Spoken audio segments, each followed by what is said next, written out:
Так-то это вы сами должны делать, а не я это должен делать.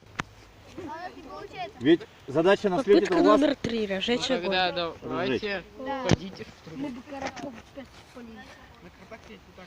Ты полностью опускай. Чисто пусто. Горит? А надо еще веток собирать. Да. Я думаю, мы только ходили. Ну не просто бабушка, которая не паленая. А как мы воду кипятить? Прям держишь, что ли, над огнем?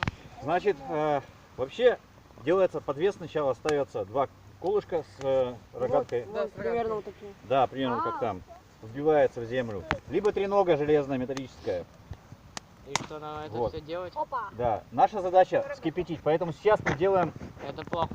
подвешиваем. Это маленький сыр. Подвешиваем. Подвешивайте Котелок. Не надо держать. И вдвоем держим над пламенем.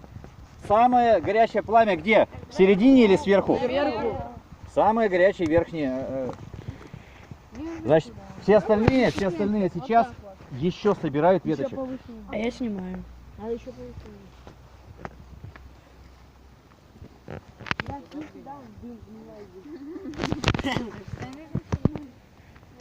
Меня сними, что это типа Я я. веточки собираю. Так. Повернитесь немножко вот сейчас боком вверх. Туда. Встань. Понимаешь, надо подъехать. Так, костерок покажите. Не вижу его.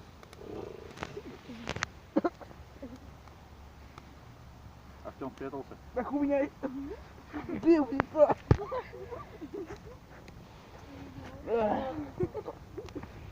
Вер, махни рукой, не вижу тебя. Ой.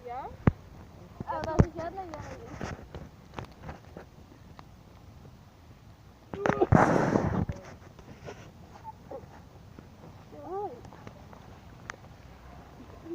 Как понять, когда вода закипит? Там где 10 крючков открывать. Она засвистит.